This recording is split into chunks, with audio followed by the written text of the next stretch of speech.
julio del 2020.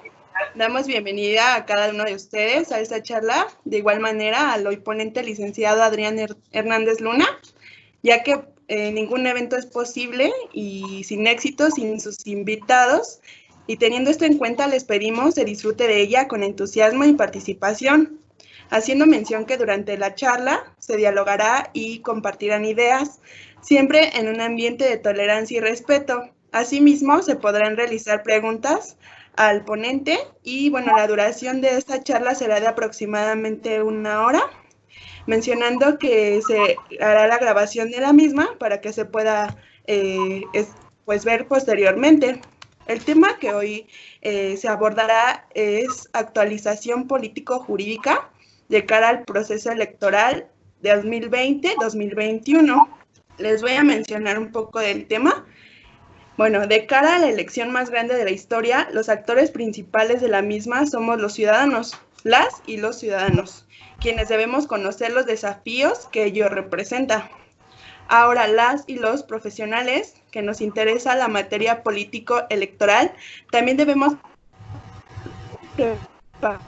preparar nuestra persona, ya sea del lado de la autoridad administrativa, desde los partidos políticos o de candidaturas independientes en la procuración y administración de justicia electoral o desde la práctica profesional independiente, sea una participación que aborde el desarrollo, que abone al desarrollo de nuestra naciente democracia mexicana.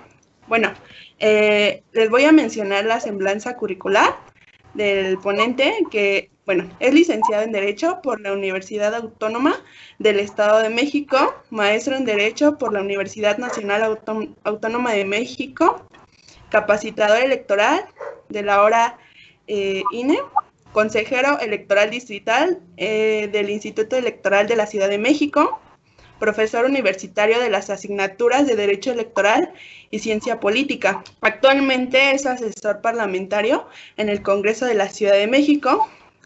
Y bueno, agradecemos su exposición. Le cedo el uso de la voz. Muchas gracias, Noemí.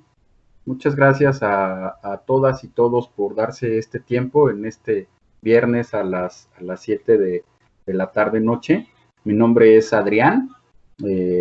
Como ya me presentó Noemí, una de mis atribuciones actuales o mis funciones es ser asesor parlamentario en el Congreso de la Ciudad de México, que por cierto en estos momentos, les cuento el chisme, ¿no? Está sesionando, es una sesión extraordinaria. En esta sesión extraordinaria se están discutiendo 4 dictámenes para la Ciudad de México. Ya se aprobaron 2. Uno es el tema de violencia política de género contra las mujeres. El otro es el tema de que se conoce como la iniciativa, que ahora ya es dictamen, y ahora ya, bueno, ya se aprobó el decreto para lo que se conoce como la iniciativa de terapias de conversión. En este momento estoy con un ojo al gato y un ojo al garabato, porque ahorita se está desarrollando la sesión. Van en el tercer dictamen, que es respecto del presupuesto participativo, ¿no? Como ustedes saben, y esto ya vamos a entrar un poquito en materia, dentro de las muchas formas de la democracia que nos hemos dado para organizarnos, el presupuesto participativo o la democracia participativa está adquiriendo mayor importancia, afortunadamente, para nuestra sociedad. Es por eso que dentro de estos procesos o desarrollos de presupuesto participativo y de lo que ahora se conoce como las COPACOS, ¿no? Bueno, anteriormente las COPACOS, Comisiones de Participación Comunitaria, se está dando impulso en esto, y esto es lo que se está discutiendo ahorita, ¿no? Pero bueno, vamos a platicar un poquito acerca de lo que va a suceder en el próximo proceso electoral, ¿no? Les quiero platicar esto. Nosotros originalmente estamos acostumbrados de que pues la elección es en el año, no sé, se me ocurre, fue la del 2018 o la del 2021, pero lo correcto, lo técnicamente correcto, es que los procesos electorales es todo el paquete completo. Nosotros en muchas ocasiones solamente nos enfocamos en la jornada electoral, que es una parte o una etapa del proceso electoral en su conjunto. El proceso electoral, incluso así se llaman, o sea, su nombre completo sería Proceso Electoral Federal Ordinario 2020-2021. Ese sería con nombre y apellido. ¿Por qué 2020-2021? Porque el proceso electoral inicia en el 2020. Es más, estamos a 5 semanas de que arranque. Tanto la Ley General de Instituciones y Procedimientos Electorales, que es a nivel federal, como el Código de Instituciones y Procedimientos Electorales de la Ciudad de México, establecen que los consejos generales se tienen que instalar la primera semana del mes de septiembre, ¿no? Entonces, pues ya estamos a 5 semanas prácticamente de que inicie este proceso electoral. ¿Qué sucede? Quiero dividir esta charla en dos momentos que tenemos que analizar. Primero, en un momento político y después en un momento electoral. En el momento político nos tenemos que situar en lo que se conoce como el sistema de partidos. Yo creo que algunos ya han escuchado acerca de este concepto, ¿no? El sistema de partidos consiste, a grandes rasgos, en la manera en la cual interactúan los partidos políticos en un modelo o en una sociedad determinada, en nuestro caso en México. Y con base en este sistema de partidos va a ser muy interesante porque nosotros vamos a los partidos políticos principalmente, no dejamos fuera las candidaturas independientes o candidaturas sin partido, como se conocen aquí en la Ciudad de México, vamos a participar como ciudadanos y como todos estos integrantes por la elección de 15 gobernaturas, ¿no? Entre las más importantes les menciono Guerrero, Sonora, Michoacán, Baja California, Nuevo León, son prácticamente la mitad de las entidades federativas que integran nuestro país. 30 congresos locales, o sea, todos los congresos locales se van a renovar en el próximo 6 de junio del 2021. Y también con ello muchos ayuntamientos en el país, aproximadamente numeralia, ¿no? Son aprox 2.500 ayuntamientos en toda la República, ¿no? Y esos ayuntamientos, si ustedes recuerdan, están compuestos, al menos en las entidades federativas, por una cuestión que de regidurías, de síndicos, el cabildo, como se conocen las entidades federativas. Acá el cabildo es otra cosa, ¿no? En la Ciudad de México. Pero más o menos para que se den una idea de la magnitud del número de elecciones o de cargos que están en juego. ¿Qué va a suceder respecto de esta próxima elección? Pues vaya, lo que sucedió con la elección de 2018 y con la ola de Morena, pues pone fuera de contexto todo lo que nosotros podríamos imaginarnos respecto, o todas las proyecciones que se podrían hacer anteriormente con base en alguna estadística de qué esperar, porque la interacción de Morena vino a irrumpir todo esto que estábamos, que ya conocíamos más o menos y cómo se iban comportando las cosas. ¿Cómo va a funcionar? Primero, cada partido político se juega algo diferente en esta próxima elección, en lo federal y en lo local. Vamos a empezar, por ejemplo, con el PRD. El PRD, para muchos de nosotros, el partido político perdió o debió de haber perdido su registro en 2018. Esto no por una cuestión ideológica, sino por una cuestión constitucional. Hay una cosa que se conoce como la cláusula de sobrevivencia en materia electoral, que consiste en que todos los partidos políticos con registro nacional que compitan en una elección federal tienen que obtener al menos el 3% de la votación válida emitida para poder conservar el registro. En el caso del PRD, participó en 3 votaciones federales en el 2018, para senadores, para presidencia y para diputaciones federales. En una de estas, no, me parece que en 2 de estas no consiguió ese 3%, con una interpretación muy cuestionable de parte del instituto. Se le mantuvo el registro al partido político. Pero en esta próxima elección, lo que el PRD, desde mi óptica, se juega es si va a conservar el registro o si definitivamente es un partido que ya se va a extinguir, ¿no? El Partido Verde tiene que consolidar su nueva alianza política. Como muchos de ustedes sabrán, si no también les platico el chisme, hace aproximadamente 3 semanas, me parece, un mes, 4 semanas, 3 semanas, dan el anuncio las presidencias de los partidos Morena, PT y Partido Verde Ecologista, que recuerdo que no asistió a esa conferencia, pero que dan el anuncio de que van a hacer un frente común para defender los posicionamientos del presidente Andrés Manuel López Obrador en el Congreso de la Unión.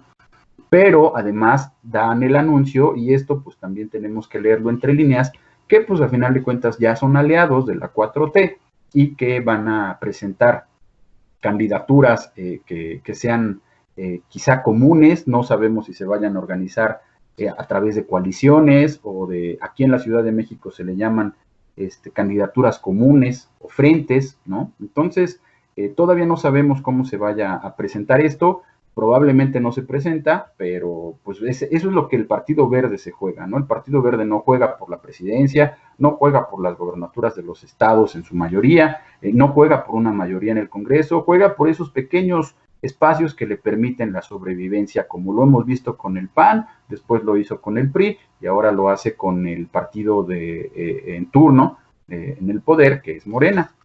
El PRI y el PAN, más o menos, y con el golpe que con los golpeteos políticos y jurídicos que están recibiendo, con todavía la resaca que traen de 2018, se juegan respecto de si van a regresar a un nivel de competitividad o no. Algunos de ellos se van a concentrar solamente en sus entidades federativas, por supuesto, para no perderlas. Están conscientes de que quizá hasta el momento están todavía muy debilitados por la elección de la cual participaron en 2018 y ellos están todavía en una resaca. En ese aspecto, ver, ¿no? Ese va a ser interesante de parte de ellos. Si se mantienen sus gobernaturas, si las pierden, no creo bueno, por el análisis que hacía, no creo que vayan a crecer, ¿no? No creo que se vayan a mantener en las entidades en general. Al contrario, creo que también van a ir en una tendencia a la baja, ¿no? Después, posterior a ello, algunos partidos también que están en el radar, por ejemplo, a mí me llama mucho la atención México Libre porque va muy ligado al Partido Acción Nacional. Aún no tenemos la definición de México Libre, y también el PT, por ejemplo, es otro partido que no es un partido protagónico, pero que es importante darle seguimiento. Por ejemplo, a pesar de que el PT acompaña a Morena en su ideología en algunos casos, ¿qué es lo que va a suceder? Por ejemplo, aquí en la Ciudad de México, la semana pasada y esta semana, varias diputadas del Partido del Trabajo, bueno, aquí en la Ciudad de México son 6 los que eran integrantes del grupo parlamentario del PT, hasta hace 15 días. Ya esta semana se disminuyeron a 3, bajaron 2, bajaron 3 diputados, se bajaron del barco del grupo parlamentario del PT. Entonces, esto da también una lectura de qué es lo que está sucediendo con las alianzas o que tuvo que construir Morena, y qué tan sólido es el PT como partido político, o si solamente es una cuestión ilusoria o inflada lo que se construyó del PT y lo que vemos el PT como una sobrerepresentación que Morena utilizó para poder acomodar algunas piezas, ¿no? Eso también se va a ver probablemente en esta próxima elección. Y por último, pues de Morena hay mucho que decir. Yo creo que eso sería un tema para una charla aparte. Lo único que viene para mí es que esta elección próxima va a ser una elección de Morena de evaluación, ¿no? De lo que está haciendo actualmente. Va a ser una evaluación de lo que va a ser la ciudadanía respecto de cómo ha estado gobernando Morena durante estos 18, 19, 20 meses. Para ese entonces serán un poco más. Y por otro lado se podrá presentar y ver si es que está dando un pasito para lo que se podría considerar como un partido hegemónico. Esto es un concepto del sistema de partidos. Un partido hegemónico es que si hay muchos partidos políticos que participan del sistema, pero regularmente el partido político hegemónico se presenta a una elección y la gana, ¿no? No es porque sea partido único, sino porque por tradición o por una cuestión estadística o de fortaleza o de porque los otros de plano están muy borrados, la presenta y la gana, la presenta y la gana. En nosotros mucho tiempo el partido hegemónico fue el PRI, ¿no? Entonces en esta cuestión vamos a ver si Morena, en su segunda elección, su tercera elección que se presenta, perdón, la primera fue en 2015, sigue construyendo su crecimiento o se consolida a donde está o empieza un descenso, ¿no? Otro dato importante que tienen que tener a consideración, que el proceso electoral de 2021 se espera que no tenga la participación que tuvo el proceso electoral del 2018, pero esto es muy natural. Normalmente, en promedio, 60-65% vota en una elección presidencial, ¿no? Porque llama más la atención, porque es más importante, en fin, hay muchos supuestos para eso. Normalmente, en una elección intermedia como es la de 2021, vota alrededor del 40-45% de la población. Esto no es exclusivo de México, es un tema a nivel mundial. Entonces, no tendríamos por qué espantarnos por eso, es el modelo democrático que va por ahí, ¿no?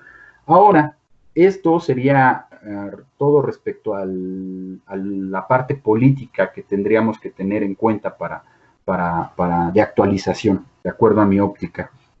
Pasamos a lo electoral, ¿no? Como ustedes saben, nosotros formamos parte bueno, nuestro sistema electoral también tiene ciertas peculiaridades que tenemos que tomar desde la base.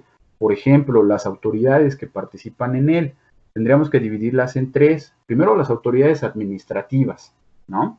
El INE, entiéndase el INE, y entiéndase aquí en la Ciudad de México, el Instituto Electoral de la Ciudad de México. Para las entidades federativas, cada entidad federativa tiene su OPLE, se le llama, Organismo Público Local Electoral. Este OPLE se encarga de organizar las elecciones de su entidad federativa, que sería, en este caso, acá en México, en la Ciudad de México, jefatura de gobierno, alcaldías y diputaciones locales. Las alcaldías acompañadas de los concejales. A nivel federal, el INE se encarga de la organización de presidente, ¿no? La elección del presidente, de senadores y de diputados federales. En esta ocasión solamente vamos a votar por diputados federales, ¿vale? Entonces ahí sería la primera autoridad que va a intervenir, que es la autoridad administrativa electoral. Esta autoridad administrativa electoral también hasta estos momentos se está constituyendo, está tomando en cuenta la parte de su construcción. Como ustedes saben, esta semana, me parece que fue el miércoles, que se eligieron a los 4 nuevos personas que van a sustituir a los consejeros electorales que faltaban a nivel nacional. En el INE hay 11 personas consejeras. Había 7 y ya con los 4 que se eligieron, ya tenemos los 11. A nivel local, en los OPLES, se integran por 7 consejeras y consejeros electorales.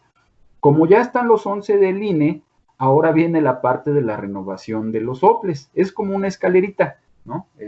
Primero tenemos al INE, ya está completo. El INE va a hacer el proceso para la selección de los 7 consejeros de los OPLES. Algunos ya están, solamente es renovación, no es todo. Y a su vez, ya que estén constituidos los OPLES de las 32 entidades federativas, ya viene la parte de los consejos distritales, que es a final de cuentas la célula o el modelo donde se integra todo como autoridad electoral. Pasamos a la parte de las fiscalías, ¿no? Dentro de la Procuración de Justicia vamos a tener 2 partes, la Administración y la Procuración de Justicia. Dentro de la Procuración de Justicia hay algo que se conoce como FEPADE, Fiscalía Especializada para la Atención de Delitos Electorales. Y ahorita en la sesión precisamente que les estaba comentando del Congreso de la Ciudad de México, se van a votar también las modificaciones o las reformas para ya establecer las funciones de la Fiscalía Especializada de Delitos Electorales de la Ciudad de México. Esta fiscalía va más enfocada al aspecto penal. ¿Qué pasa en derecho electoral? Que tenemos también 2 columnas torales. Una cuestión es la parte de medios de impugnación, o en materia administrativa, que lo que pretenden es anular una elección o establecer un procedimiento sancionador o corregir los resultados de la elección. Eso va por la parte administrativa, pero por la parte penal también tenemos delitos electorales, y es ahí donde entra las fiscalías, ¿no? Tanto la FEPADE como la Fiscalía de la Ciudad de México. Y por último, los tribunales. En la parte de administración de justicia tenemos un tribunal electoral del Poder Judicial de la Federación y tenemos un tribunal electoral de la Ciudad de México. Cada uno de estos tribunales tiene una competencia. Por ejemplo, bueno, primero los de la elección local los va a conocer la de la Ciudad de México. Las impugnaciones de la elección federal las va a conocer el Tribunal Electoral, e incluso está dividido por circunscripciones. Así como estamos divididos los 300 distritos electorales en 5 circunscripciones a nivel federal, así también está dividido los tribunales electorales en 5 circunscripciones a nivel federal. Eso también es importante y en algún momento podríamos platicar más a profundidad acerca de ello, ¿no? Tenemos también partidos políticos y candidaturas independientes, que son las que van a participar de este tema. Entonces, más o menos ya tenemos ahí la estructura de cómo es que las autoridades electorales van a funcionar o van a interactuar en este próximo proceso electoral. Ahora, lo que les comentaba, el proceso electoral tenemos que entenderlo como un paquete completo. No solamente es el día de la elección. Para que la elección suceda, tienen que suceder muchas cosas antes. A esta parte del proceso electoral se le conoce como la preparación de la elección. Esta preparación de la elección, entre las cosas más relevantes que tiene y que nosotros como interesados en esta materia debemos de tener mucho cuidado, es en las precampañas y las campañas, el registro de candidatos, el registro de representantes de partido político ante las autoridades electorales, la integración de los consejos distritales, son de las cosas como más importantes que nos podrían interesar. En esta ocasión, por ejemplo, las campañas electorales, por ser una elección intermedia, van a durar solamente 60 días, tanto a nivel local como a nivel federal. Se empatan las campañas. Hay un término que se utiliza a partir de 2014 que se conoce como elecciones concurrentes. ¿En qué consiste esto? Que si hay una elección a nivel local para la Ciudad de México y hay una elección federal, se juntan, ¿no? Al momento de que se juntan, se consideran como elecciones concurrentes. Después, además de la cuestión de las campañas, tenemos que irnos antes a la cuestión de las precampañas. Las precampañas van a durar en esta ocasión 40 días. Aproximadamente, ¿cuándo van a empezar las precampañas? Por la primera, segunda semana de enero del 2021, ¿no? Durante este periodo, ¿qué es lo que están haciendo las autoridades administrativas, el INE y el ISM? Preparando la elección en cuanto a el sorteo de las personas que van a participar como funcionarias de mesa directiva de casilla, buscando las ubicaciones de dónde se van a instalar las mesas directivas de casilla, si van a ser en una escuela o con la SEP, generando convenios, en donde históricamente se han venido instalando, revisando si por condiciones, en esta va a ser muy importante, de salubridad o de sanidad, existen las condiciones para que se puedan instalar ahí las casillas. ¿Qué otra cosa sucede durante este momento? Revisando los documentos electorales, las bases con las cuales se va a competir, la impresión o la preparación de los documentos. Eso también va a ser importante durante este periodo de preparación de la elección. Algo muy importante para la parte jurídica, y que son muchas de las cuestiones que se presentan en la práctica, es la cuestión de que los candidatos o los precandidatos, las precandidatas, tienen tantas ganas de ya hacer campaña, ¿no?, de iniciar su campaña, que en muchas ocasiones pueden caer en algo que se conoce como actos anticipados de campaña. En esto se tiene que tener mucho cuidado. De por sí, la Ley General, el Código de Instituciones y Procedimientos y las leyes, la reglamentación administrativa para, en este caso, el servicio público, te prohíbe tajantemente que tú aproveches los recursos públicos para darle lucidez a tu imagen. También es cierto que existe una laguna jurídica en cuanto a que mientras no inicie el proceso electoral, que es en septiembre, no podríamos estar hablando de actos anticipados de campaña. Actos anticipados de campaña que se puede entender, que le invitan a los candidatos a alguna reunión, a alguna charla, quizá como de este tipo, ¿no?, que estamos teniendo ahorita, y el precandidato aprovecha el momento para decir, oigan, y además aprovecho para avisarles que me voy a postular para el distrito 50 del municipio de Tinguintín, ¿no? Entonces, pues ahí les encargo para que en la votación interna ustedes me apoyen. Eso, pues está prohibido por la ley, son actos anticipados de campaña y solamente se tienen que realizar dentro de ese periodo que les estaba comentando de 40 días. Ustedes no sé si se acuerdan, era muy simpático porque como los partidos políticos tienen esta tendencia a ver cómo brincarse la ley, ¿no? Pepe Mid en su campaña del 2018 lanzaba sus spots para toda la población, todos los veíamos, pero al final se leía y se escuchaba un pequeño mensaje que decía, este mensaje va dirigido solamente a los consejeros nacionales del Partido Revolucionario Institucional, ¿no? Entonces, con esa salvedad, ya podía estar haciendo pre-campaña, que pues prácticamente era una campaña, ¿no?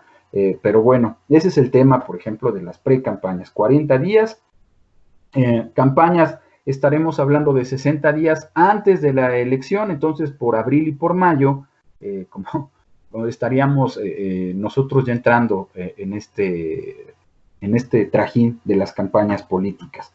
Duran 60 días para esta elección, tenerlo muy presente, y aquí en la Ciudad de México, los distritos electorales federales, que hasta el momento son 24 distritos electorales federales, y los distritos locales y las demarcaciones territoriales. 16 alcaldías junto con sus concejalías y los 33 diputados de mayoría relativa y 33 diputados de representación proporcional que integran el Congreso de la Ciudad de México.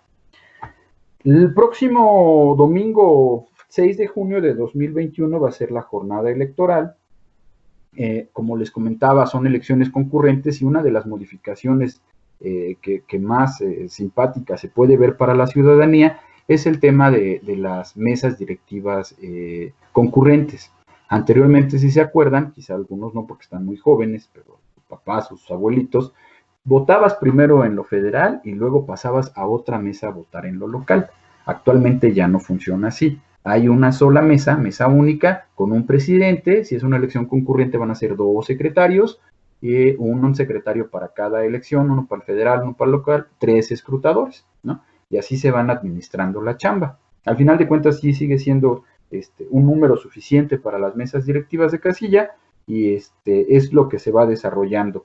También para la integración de las mesas directivas de casilla es importante conocer que hay un proceso. Ustedes se acuerdan que me parece que es en el mes de diciembre, en el cual se hace un sorteo para conocer el mes del cual se van a empezar a insacular personas de la lista nominal del padrón electoral para invitarlas a participar como funcionarias de mesa directiva de casilla. Después, en el próximo año, enero, febrero, se hace otro sorteo para ver con la primera letra del apellido del que se va a empezar a invitar a las personas que previamente nacieron en el mes que salió sorteado en diciembre, para ver si quieren ser funcionarias de mesa directiva de casilla. ¿Qué otra cosa es importante? Que muchas de estas cosas que les estoy platicando son cuestiones que se están reguladas, pero hay cuestiones novedosas que no van a estar reguladas para este proceso. Por ejemplo, la reelección legislativa, ¿no? Como ustedes saben, ya existe la posibilidad de la reelección de algunas candidaturas, ¿no? No es algo novedoso. Ya para la Ciudad de México, los diputados de la Ciudad de México, las diputadas ya pueden reelegirse, bueno, intentar reelegirse, y al igual que los diputados federales, ¿no? Las alcaldías también ya se van a poder reelegir. Entonces va a ser muy interesante ver cómo es que esta figura de la reelección se puede ir interactuando. No hay ley, no hay modificación de ley reglamentaria al respecto, está contemplada la figura de la reelección, pero me parece que en Cámara de Diputados Federal no alcanzó a salir, ¿no? Alcanzaron a salir unos temas respecto de paridad de género y violencia política contra las mujeres, pero esa reforma de los lineamientos de la reelección yo ya no la vi publicada. Aquí en la Ciudad de México es igual, no, aquí sí se los puedo decir con certeza de que no hay reglamentación para la figura de la reelección. ¿Esto a qué nos lleva? A que va a tener que ser a través de lineamientos generales que saque, en su caso, el INE o aquí el Instituto de la Ciudad de México Electoral, que se regule o que se armonice cómo es que va a funcionar esta figura de la reelección, ¿no? Quiénes van a tener derecho, bajo qué criterios, cuándo van a poder hacer campaña, si se van a tener que separar o no se van a tener que separar de su cargo. Ese es un debate que se está dando y se está preguntando mucho si se va a poder o no se va a poder hacer. Y algo también que acaba de suceder en la Ciudad de México es que se acaba de aprobar la reforma de la violencia política en contra de las mujeres por razón de género. Qué bueno que ya se aprobó, pero lamentablemente estas reformas ya no van a entrar o no van a ser operables para el proceso electoral que va a comenzar, porque también hay una peculiaridad en materia electoral. Cualquier reforma que se haga a su ley tiene que, para poder ser aplicable para el proceso electoral, tiene que expedirse con mínimo 90 días de anticipación al inicio del proceso electoral. Esto lo contempla el artículo 105 de la Constitución Federal y tiene una razón de ser muy sencilla, ¿no? Todos necesitamos las reglas claras antes de iniciar cualquier tipo de juego de competencia, ¿no? Entonces, para que las autoridades administrativas tengan tiempo de poder poner en materializar estas reglas, por eso es que el artículo 105 de la Constitución advierte que le tenemos que dar un tiempo como legislativo a la autoridad administrativa electoral para que tenga tiempo de adaptarse y de imaginarse o de ver cómo es que va a aplicar las reglas que nosotros le estamos ordenando a través de una reforma a la ley. Entonces esto es muy importante que lo tengan presente. En materia electoral siempre se tienen que expedir las reformas con tiempo, mínimo de 90 días, ¿no? El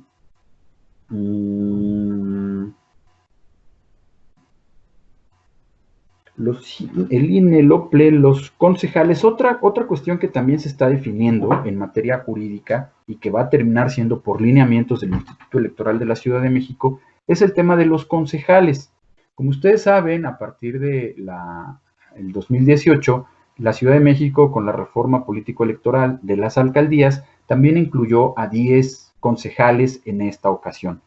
¿Qué es lo que sucede? Que estos concejales ya están contemplados por la Constitución de la Ciudad de México e incluso hay una tasación para ver cuántos concejales va a tener cada alcaldía, ¿no? El mínimo son 10, lo que se aplicó a través de un transitorio para esta primera elección, pero pueden ser 12 y pueden ser 15 concejales, dependiendo del número de habitantes que tenga la demarcación territorial. En esta ocasión se homologó, bueno, la ocasión pasada se homologó a 10, al parecer para esta ocasión están pensando dejar a las alcaldías que tengan menos de 300,000 habitantes con 10 concejales. Un ejemplo podría ser Milpa Alta, ¿no? O la Magdalena Contreras, son alcaldías pequeñas, bueno, muy grandes en territorio, pero pequeñas en cuanto a densidad poblacional. Entonces ellas se quedarían con 10 concejales, como están actualmente. Alcaldías medianas, que serían de 300 a medio millón de habitantes, como lo es la alcaldía Benito Juárez, que tiene 450,000, algo así, tendrían 12 concejales, y alcaldías ya muy grandes como Iztapalapa, Iztacalco, ya tendrían 15 concejales. Esto se tiene que dividir a su vez, porque ustedes saben que se vota por planillas, ¿no? O sea, se propone al alcalde, pero ese alcalde viene con un equipo de concejalas y concejales a que los propone el mismo partido político, y se hace una división 60-40. 60 entran con la votación de mayoría relativa y los 40 concejales restantes se tienen que dividir por representación proporcional. Entonces a cada partido político le irá tocando dependiendo de las reglas de representación proporcional que operan, por ejemplo, para los diputados, ¿no? De las listas plurinominales. Hay otra cosa importante que sucede aquí en la Ciudad de México y que tiene que suceder a nivel federal. Es interesante ver, va a ser interesante ver cómo se arman los equipos de cara a la elección. ¿Por qué? Porque la legislación electoral establece que pueden existir tres formas de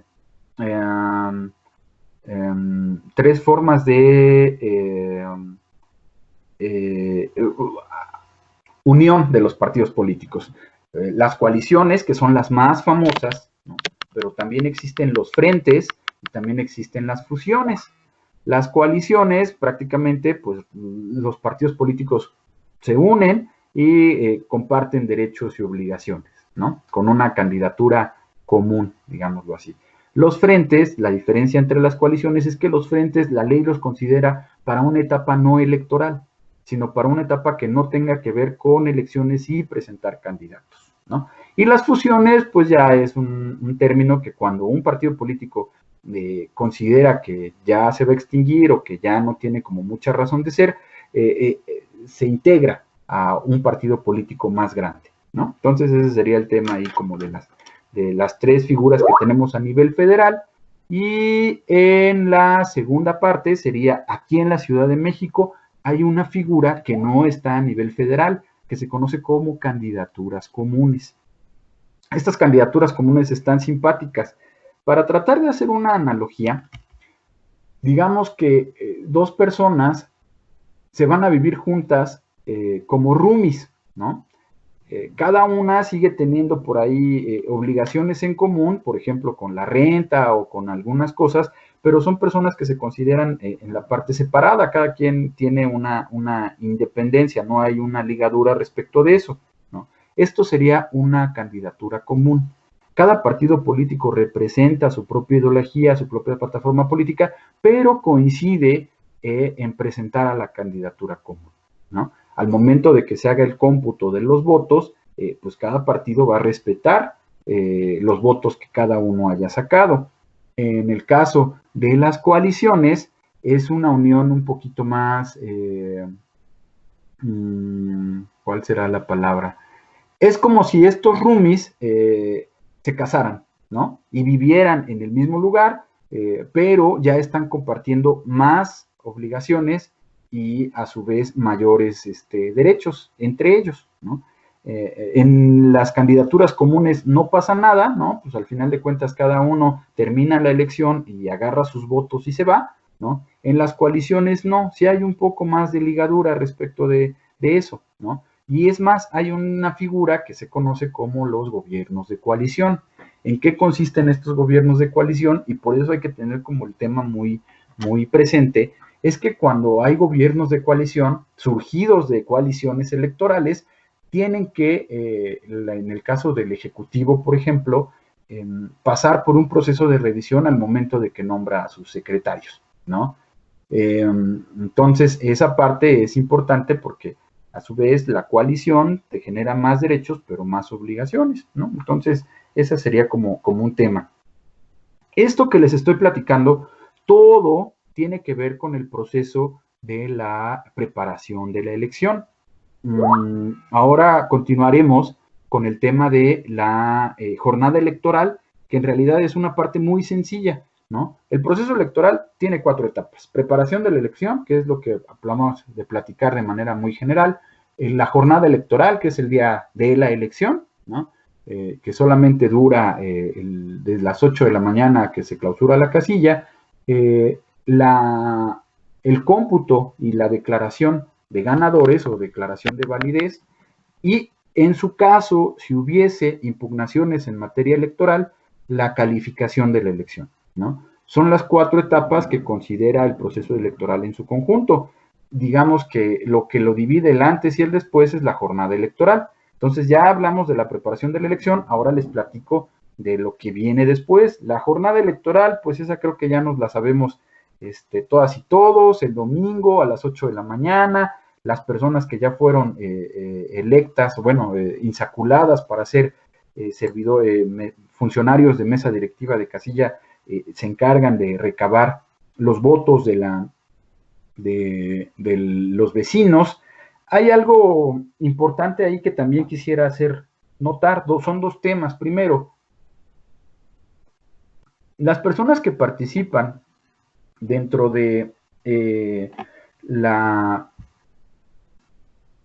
recepción de la votación de los demás vecinos y ciudadanos, y las personas a las que están participando por candidaturas a través de sus representantes de casilla, tienen que tener mucho cuidado en la atención de los votos nulos, o qué entender por un voto válido y un voto nulo. El artículo 291 de la Ley General nos define qué entender por un voto nulo, pero incluso esa definición se ha quedado corta. El artículo 291 nos dice que el voto válido se entenderá toda aquella marca que haga el elector en un solo recuadro de un solo partido político. Esto, de inicio, y es la información que todos tenemos, ¿no? Que si tú te sales de la rayita, que si tú tachas esto, que si tú tachas a dos o más partidos, que vaya, al final de cuentas, esto se traduce ya por jurisprudencia electoral, que mientras se pueda desprender la intención del voto o la intención que tuvo el ciudadano de darle su apoyo al partido político, pueden tomar muchas formas la manera en que lo puede expresar, ¿no? Puede ser por un tache, por un triángulo, puede ser que tache todos y solamente palomee uno, y para eso sería un voto válido porque hizo la diferencia entre una forma y otra de aceptación de los partidos políticos, ¿no? Entonces, ese tema de la capacitación que tienen que tener tanto funcionarios de mesa directiva como representantes de partidos políticos o candidaturas independientes es muy importante. Para darles un ejemplo de la importancia que tienen la calificación o la apreciación de los votos válidos en mesa directiva, en la elección de 2006, la histórica elección de 2006, que fue muy cerrada entre Felipe Calderón y Andrés Manuel López Obrador, la diferencia entre el primero y el segundo lugar fue de alrededor de 400,000 votos en todo el país, ¿no? Que es el número de casillas que en aquel momento se instaló, 450,000 casillas. ¿Esto qué significa? Que si por cada casilla que se instaló en todo el país se hubiera interpretado erróneamente un voto por uno o por otro candidato, esto hubiese roto esa diferencia tan cerrada, la pudo haber llevado al más del 1%, o al contrario, ¿no? Pudo haber incluso dado vuelta a la tortilla y pudo ser que el que ganara con una mínima diferencia pudiese haber sido Andrés Manuel López Obrador en 2006, ¿no? Entonces, quizá en lo micro dirán, bueno, pues un voto de una casilla, pues no es nada, ¿no? Pero ya en lo macro, esto sí tiene una representación, ¿no? Esto nos lleva también a comentarles acerca de los escritos de protesta. Para poder llegar a la parte de la calificación de la elección, hay un momento dentro de la elección que se conoce como las impugnaciones o las protestas que pueden hacer los representantes de partido todavía en mesa directiva de casilla. Estas aún no se les da mucha importancia. No se puede impugnar todo y tampoco es sano, ¿no? He conocido representantes de partido que, oigan, pues es que el cielo está muy nublado, yo creo que los votantes no van a poder ver por quién están votando, voy a presentarle mi escrito de protesta, ¿no?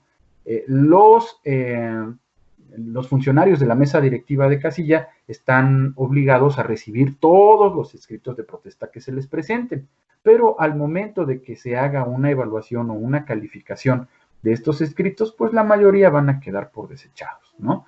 Y lo único que sí van a hacer, pues atiborrar de trabajo al personal, tanto del instituto como del tribunal electoral. ¿Qué es lo que yo sugiero normalmente? Pues vaya, que sean pocos escritos de protesta, pero que sean efectivos, ¿no? No nos sirve que sean muchos, que sean inefectivos, que sean pocos escritos de protesta, pero que sean bien fundamentados.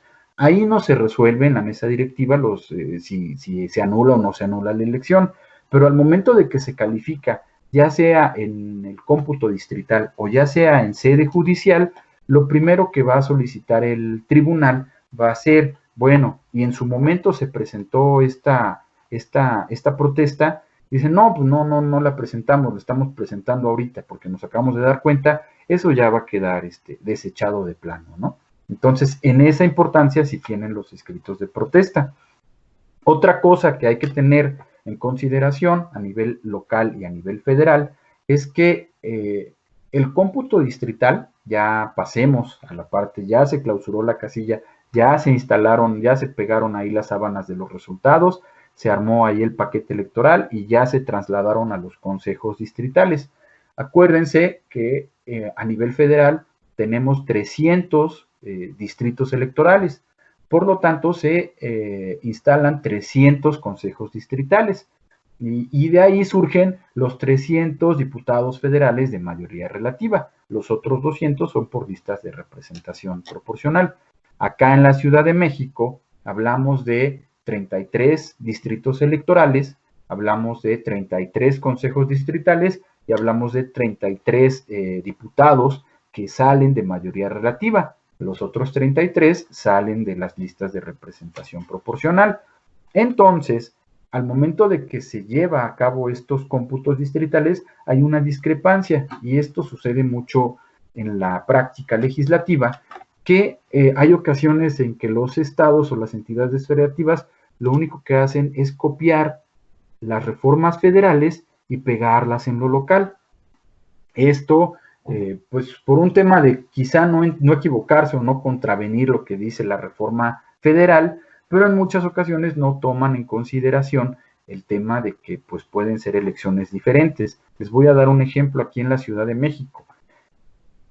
Los cómputos distritales a nivel federal, ¿qué son los cómputos distritales? Rapidísimo, es cuando ya llegan todos los paquetes electorales de todas las mesas directivas con todas las actas, y en el distrito electoral, cada uno de esos 300 distritos electorales, se ponen a hacer la sumatoria de cada una de las actas, de cada una de las casillas que tocó en ese distrito, y ya se saca pues quiénes fueron los ganadores, ¿no? Ese cómputo distrital, si la elección se hizo el domingo, el cómputo distrital inicia por ley el miércoles siguiente a las 8 de la mañana. Es decir, que todo el domingo en la madrugada, todo el lunes y todo el martes, los candidatos o los partidos políticos tienen la posibilidad de poder prepararse con sus medios de impugnación o con sus escritos de protesta para presentarlos el miércoles a las 8 de la mañana. Cuando llegan a la sesión de cómputo distrital, ya traen todas sus actas, ya traen todos sus documentos y los presentan diciendo, ¿sabes qué? Yo estoy en desacuerdo con esta casilla, con esta casilla, con esta casilla por esto, con esta por esto, con esta por esto, y ya en el desarrollo del cómputo distrital se van a ir desahogando ese tipo de cuestiones, ¿no? En la Ciudad de México cambia. En la Ciudad de México los cómputos distritales no se hacen el miércoles, se hacen inmediatamente de que se cierra la elección el domingo. Es decir, que si el domingo a las 10 de la noche se clausuró la casilla y a las 10:30 de la noche están entregando el paquete electoral en el Consejo Distrital respectivo, en ese momento, así como llega el paquete electoral, lo empiezan a capturar en el sistema y empiezan a dar el tema de las votaciones, ¿no? ¿Cómo es que quedó cada uno de los candidatos? En la Ciudad de México no nos es muy útil el PREP, ¿no? A nivel federal sí, acuérdense del PREP, Programa de Resultados Electorales Preliminares, Programa Electoral de Resultados Preliminares, el PREP. ¿Por qué? Porque ese PREP nos dice más o menos cómo es que quedó la votación entre el domingo, lunes y martes. Pero lo que cuenta realmente la oficial es la que se hace a partir del miércoles, ¿no? Que durará 1 o 2 días, a lo mejor 3, ¿no? Pero más o menos ya ahí con eso vamos sabiendo el resultado de la elección. En la Ciudad de México el PREP no nos es muy útil porque pues se hace el cómputo distrital al momento de que se van integrando o llegando los paquetes electorales de las distintas mesas directivas a los consejos distritales, ¿no? Entonces ahí, esa es una, por ejemplo, de las diferencias que se encuentran entre lo local y lo federal. Entonces, si tú quieres presentar tu medio de impugnación el miércoles a las 8 de la mañana como en lo federal, pues ya fuiste tarde, ¿no? Ese es un tema. Ya que se hace el cómputo y que se presenta, vamos ya a irle cerrando esta parte del proceso electoral, la calificación de la elección va acompañada de la calificación de la elección por tribunales, ¿no?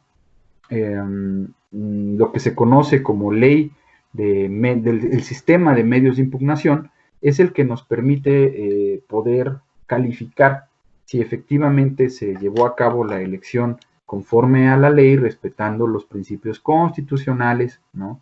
Los principios que se establecen dentro de las reglas del juego electoral, y si no fuese así, todos los partidos políticos y los candidatos independientes tienen la posibilidad de poder impugnar las elecciones.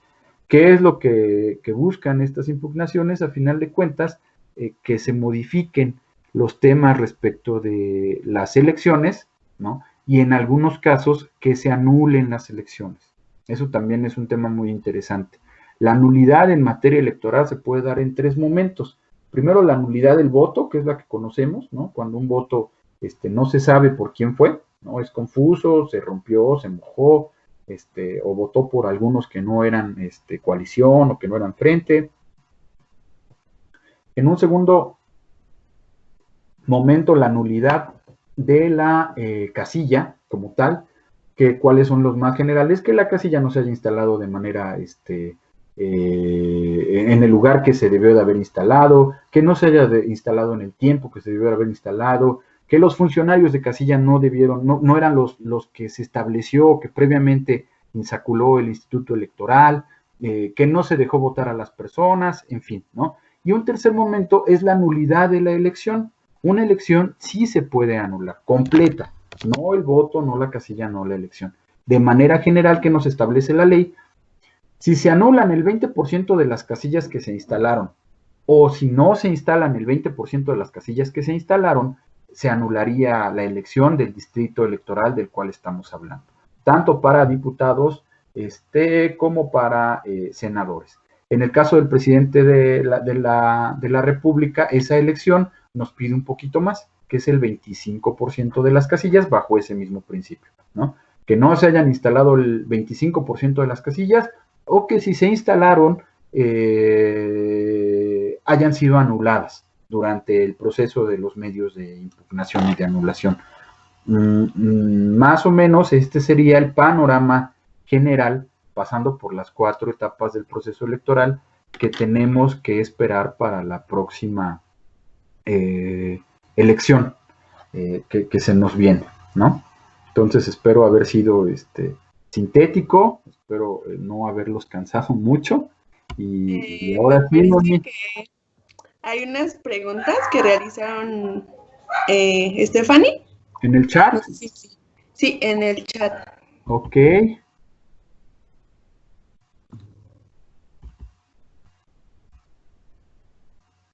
Preguntas. Ok. Si volviera a suceder que el PRD o cualquier otro partido no alcanzara ese 3%, ahora sí perdería su registro, o bajo la interpretación que se hizo anteriormente, mantendría su registro. Un tema de las interpretaciones, ¿no? Y sucede mucho en materia jurídica, es cuando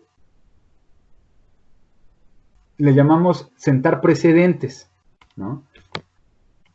Puede ser que existiera una laguna, que desde mi óptica no existía una laguna, ¿no? Puede ser que exista una forma de interpretar, ¿no? Que desde mi óptica no había necesidad de interpretar nada respecto a ese 3%, ¿no? Que no cumplió en ese entonces el PRD.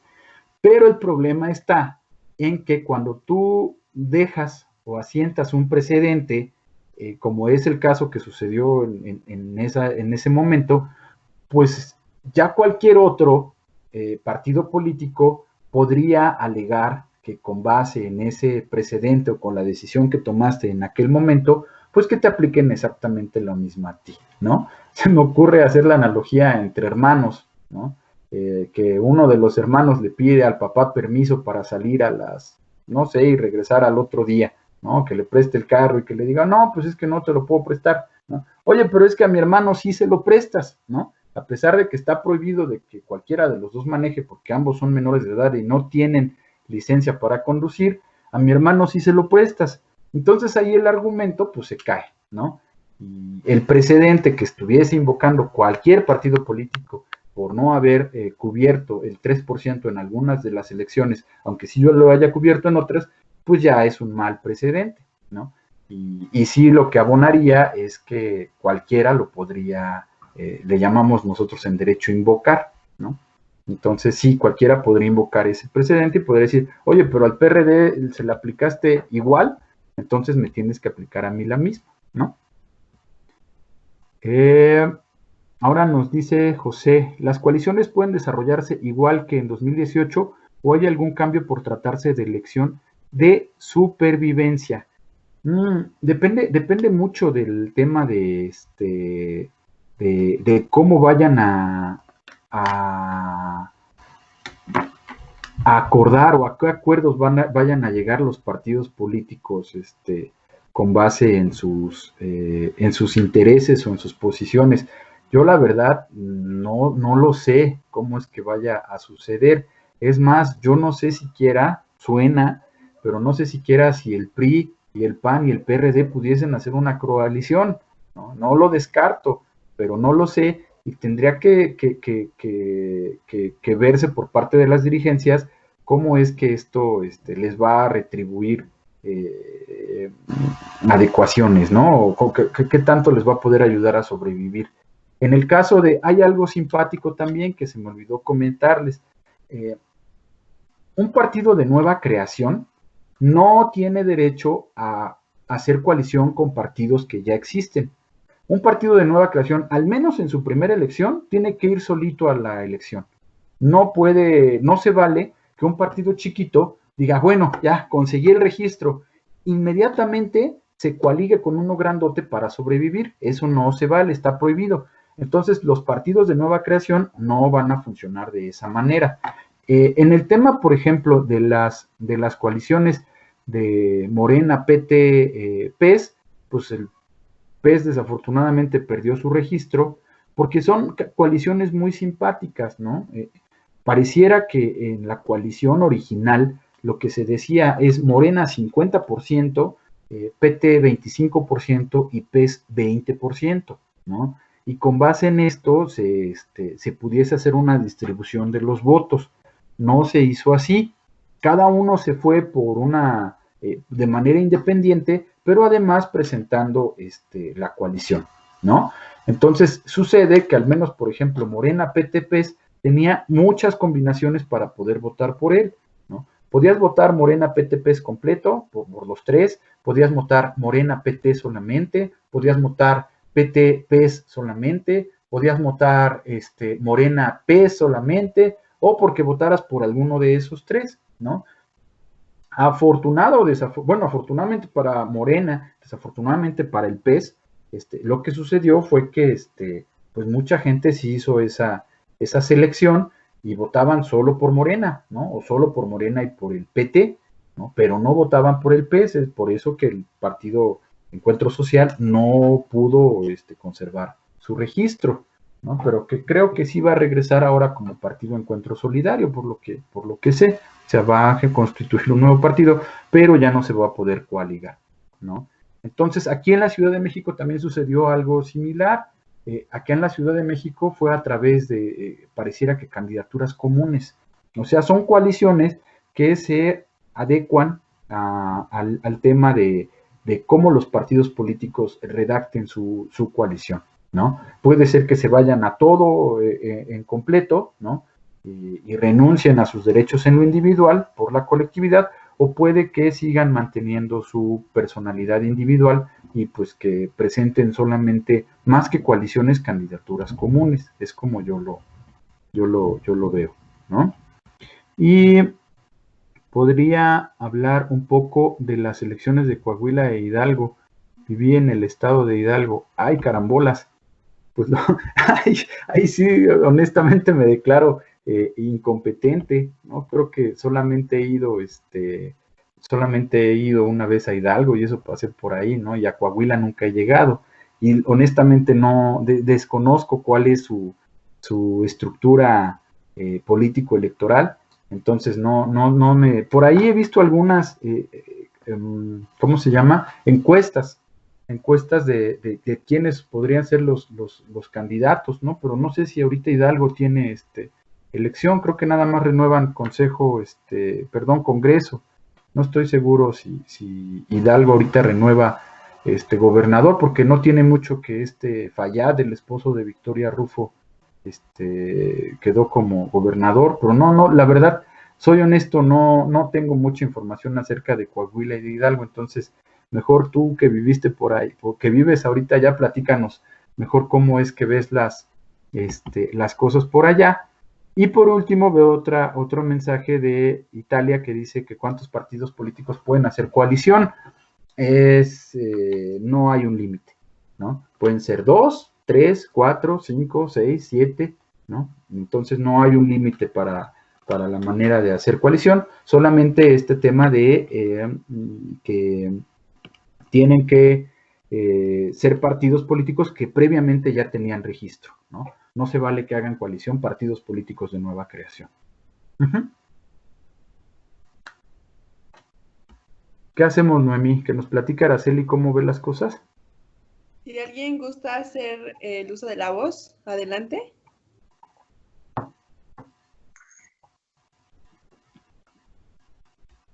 Ahí en el chat aparece una opción para que enciendan sus micrófonos y pues hagan el uso de la voz.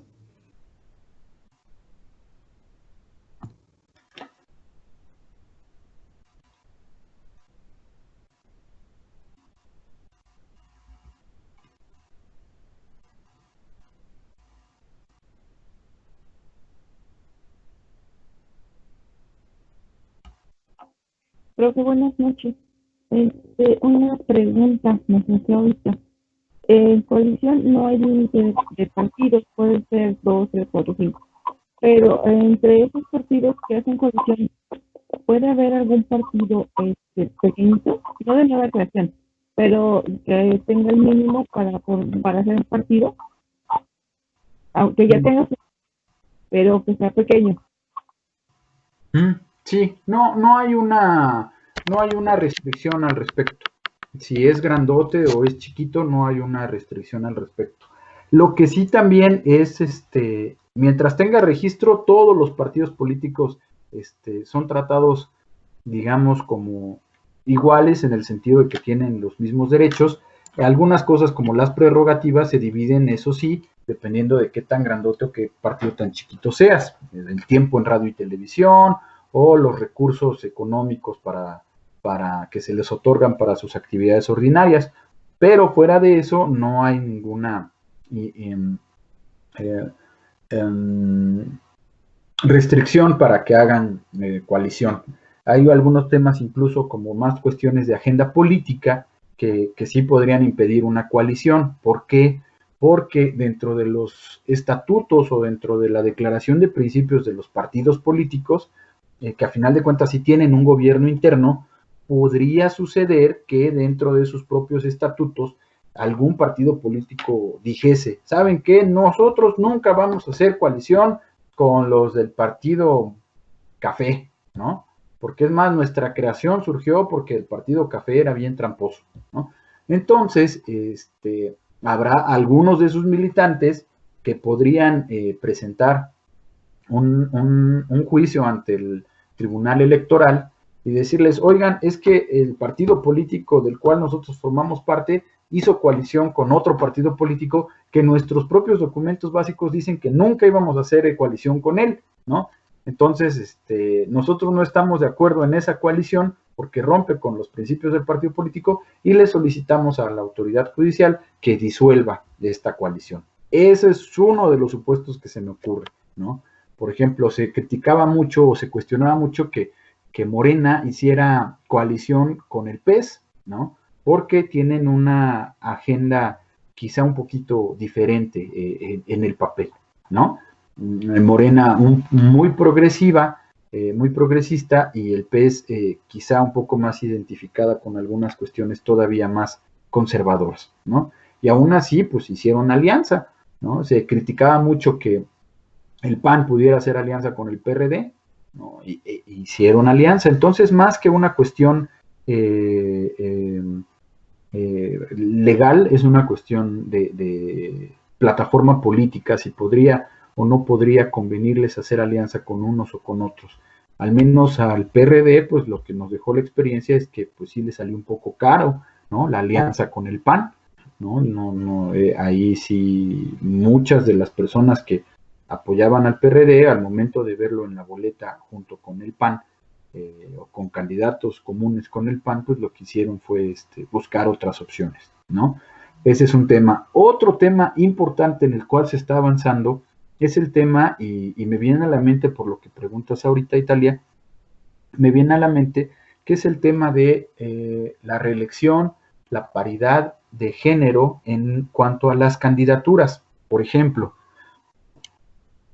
ahorita en la Ciudad de México se estaba discutiendo cómo es que se va a hacer para garantizar la paridad de género en la presentación de las candidaturas de los partidos políticos, para que no haya candidatas Juanitas, ¿no? O sea, ¿se acuerdan más o menos de este fenómeno de Juanito, el de Iztapalapa? Para que no haya este tema de presentar, como están los partidos políticos ya obligados a presentar 50-50 de candidaturas, ¿no?